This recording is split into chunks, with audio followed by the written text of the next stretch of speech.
새벽에 오신 여러분들을 주님의 이름으로 축복합니다. 이제 통일왕국이 이제 분열되는 본문의 기록을 볼 수 있습니다. 한 120년 정도의 왕국의 시대를 누린 이스라엘 백성들인데요. 결국 북이스라엘, 또 성경에서 말하는 북이스라엘과 남유다가 분열이 됩니다. 북이스라엘의 왕은 여로보암이 되고, 남유다는 솔로몬의 아들인 르호보암이 왕위를 잇게 되는 거죠.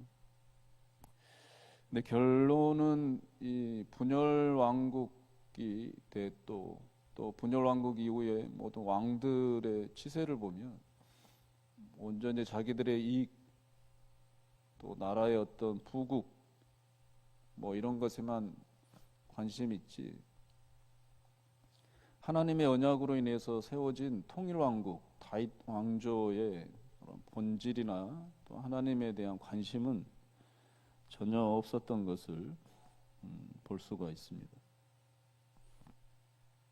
1절 보시면 이 르호보암이 세겜으로 가잖아요. 세겜은 이제 북쪽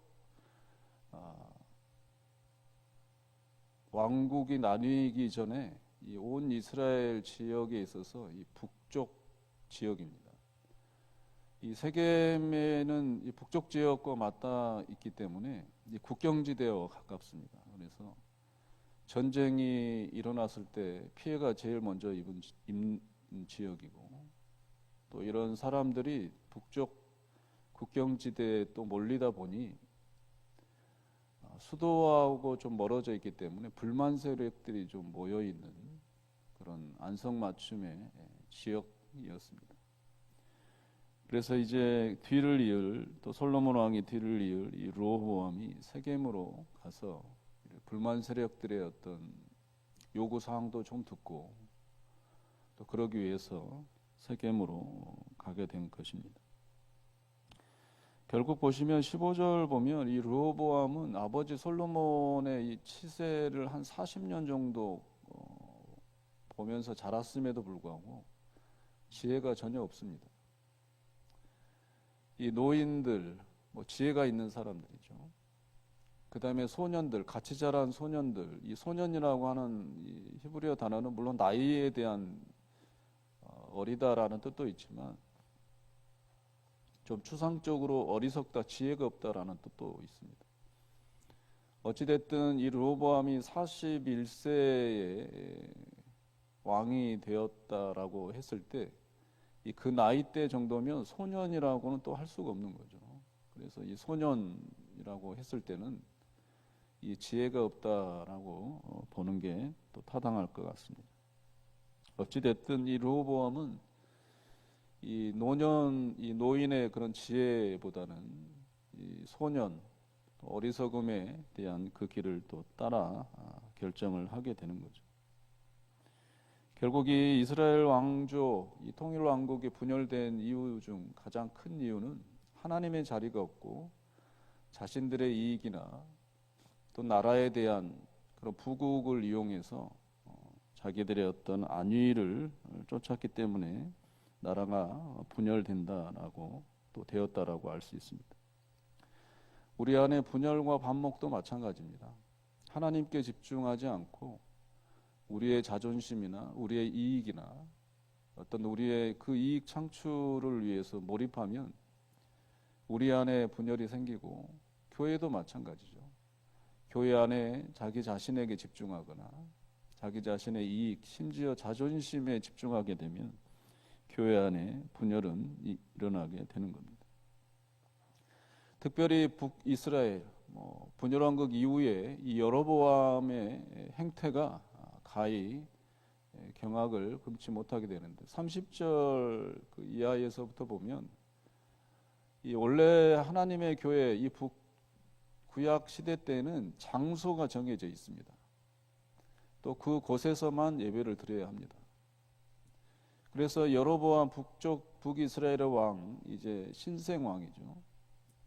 이 여로보암은 너무나 잘 알았어요.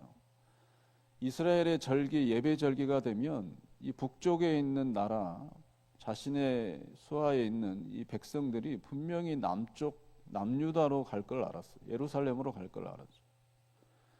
그러면 자기 백성들이 국경을 넘어서 남유다로 대거 가는데 불안할 수밖에 없는 거죠. 그래서 생각을 하게 되는데 성전을 짓습니다. 엄밀히 말하면 산당을 짓는 거죠. 그리고 금송아지 2개를 만들죠. 그것이 우리 북이스라엘의 신이다라고 공포를 합니다. 하나는 단에 두고 하나는 베델에 둡니다. 단은 북이스라엘의 제일 위쪽에 있고요. 베델은 예루살렘과 가까이 있는 최남단에 있습니다. 의도적이죠. 너희들은 이제 8월 15일이 되면 절기가 하나님께 예배드리는 절기다. 이 절기도 자신이 만들죠. 이 8월 15일에는 예루살렘 성에 교회로 갈 필요 없다. 여기서 단에서 예배를 드리고 베델에 가까운 사람들은 베델에서 예배를 드리고 이 8월 15일에 우리가 예배를 드리자 해서 신도 금송아지 2개를 만들어서 각각 놓습니다. 재밌는 것은 이 베델은 하나님의 집이라는 뜻이잖아요. 근데 그 하나님의 집에 금송아지 하나를 놓고 하나님인 양 예배를 드리게 되는 어처구니 없는 일이 발생합니다. 남유다 남쪽 이스라엘 르호보암이나 북이스라엘 여로보암이나 하나님 앞에서 또 하나님에 대한 생각은 전혀 없습니다. 여로보암도 여러 번 기회가 있었죠. 자신이 왕이 될 것이라고 하는 선지자가 분명히 있었어요. 아이야라는 선지자가 있는데도 불구하고 솔로몬처럼 기도를 했다는 기록도 없고 르호보암도 마찬가지입니다. 아버지 때 그 하나님께 예배를 드렸던 기브온 산당에서 1000번제에 대한 그런 기록, 제사, 기도 전혀 없습니다. 오롯이 자신의 왕이 또 정권을 유지하기 위한 그런 두려움 때문에 두 왕은 이 통일왕국을 분열시켰고 자기 뜻대로 결정하고 자기들의 이익을 쫓아서 나라를 두동강에를 낸 거죠. 이것은 다 또한 결론적으로 말씀드리면 하나님의 예언 또 하나님의 그 말씀하신 그 내용입니다. 내 명령을 따르지 않으면 이 다윗 왕조에 대한 영원한 이 왕조 이것을 내가 장담할 수 없다. 내가 분열시키겠다. 하나님의 예언의 또 성취죠.